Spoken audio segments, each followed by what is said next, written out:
সে আমার একটা চেক নিয়ে, তার সাথে আমার বিয়ে হয় 11 সালে। 11 সালে বিয়ে হয়। তারপর তার সাথে বিয়ে হয় আমার 11 সালে। পরে তার সাথে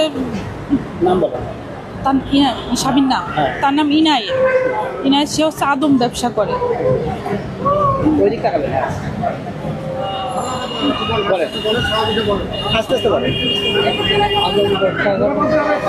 পরে তার সাথে সে আমার 2019 সালে সে আমার তালাক দেয়। তালাক দেওয়ার পরে তারপরে আবার তার সাথে 2 বছর সংসার করার পরে আমি চলে আসি। একটা বাচ্চাও আছে। কি মামলা দিচ্ছে? আমার চেকের মামলা দিচ্ছে।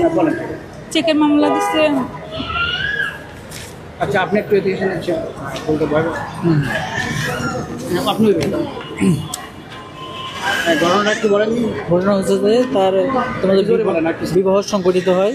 হওয়ার পরে দেখা যাচ্ছে ওদের বন্ধুবন্ধ না হওয়ার কারণে যখন ও বিভিন্ন ধরনের মাদকাসক্ত সিস্টেমে আসক্ত ছিল এবং আদম ব্যবসায়ী ছিল। অনেকের কাছ থেকে টাকা নিয়ে বিদেশ নেওয়ার প্রবলেম দেখিয়ে তাদেরকে বিদেশ নেয়নি। বিদেশ না নিয়ে কারণে তার বিরুদ্ধে একাধিক মামলা আছে। মামলা থাকার কারণে সে একাধিকবার জেলেও গিয়েছে এবং এর কাছেও ওই টাকা পরিশোধ করার জন্য মানে যৌতুকের জন্য টাকার জন্য চাপ দেয়। যখন টাকা না দিতে পারে তখন এর উপর অত্যাচার করে কন্টিনিউ।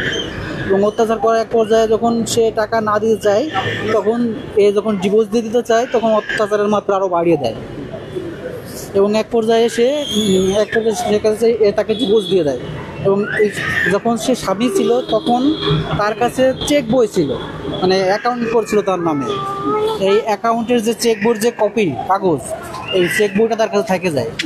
এই চেক বই দিয়ে সে দেখা যাচ্ছে পরবর্তী তার পরিবার থেকে অন্য জায়গা তাকে দেখে শুনে বিয়ে দেওয়া হয় এবং তাই সে এটা না দেখতে পেরে তার শত্রুতামূলক কারণে তার ক্ষতি করার জন্য তার নামে ভুয়া কেস দেয়। ওই যে চেক বইটা পূর্বে ছিল সেইটা দিয়ে তার নামে একাধিক চেক বই দিয়ে কেস দেয় এবং ওই চেক বইয়ের স্বাক্ষরগুলো সে জাল স্বাক্ষর দিয়ে স্বাক্ষর দেয় আর কি।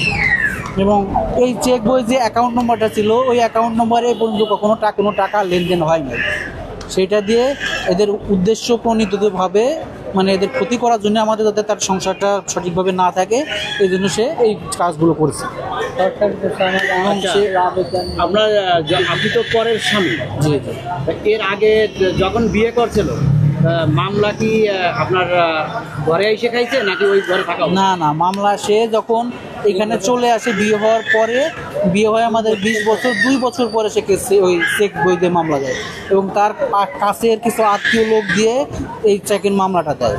এই চেক বইটা তার কাছে ছিল, সে কাছের আত্মীয় দিয়ে সেই কাজটা করে। এখন আপনারা কি সেই মামলায় আমরা চাচ্ছি সেই মামলার জন্য আমাদেরকে হয়রানি করা হচ্ছে এবং করতে হচ্ছে, আমাদের অফিসে যাওয়া লাগতেছে। এই কারণে আমরা চাচ্ছি কে আসে বাদী হয়েছে। মামলার বাদী হয়েছে হচ্ছে আপনার ওইখানে তারা আর জাহিদ।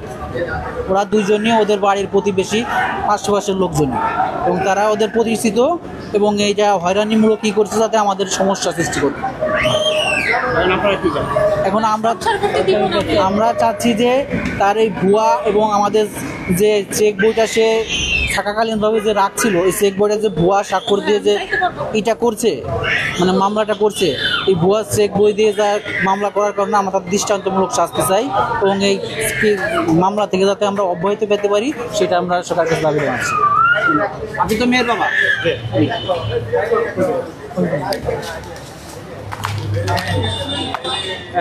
আপনার প্রথম থেকে একটু বলেন দিন যে কি কারণে এই মামলাগুলো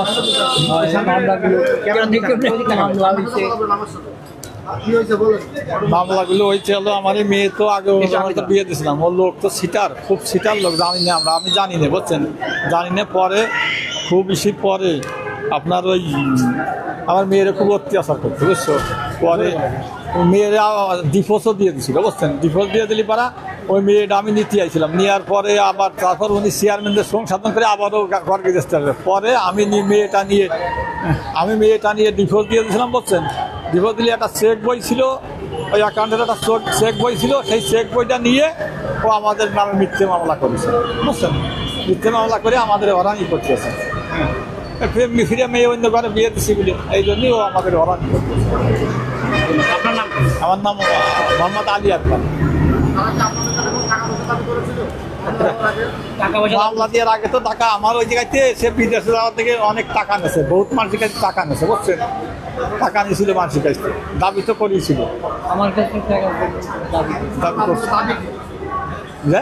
আপনাদের দাবি কি? আমাদের দাবি কি, আমাদের এই মিথ্যে মামলাতে আমরা সরকারের কাছে দাবি আমাদের একটু অব্যাহত দিই, সরকার যাতে পাই। যাতে পাই আমরা।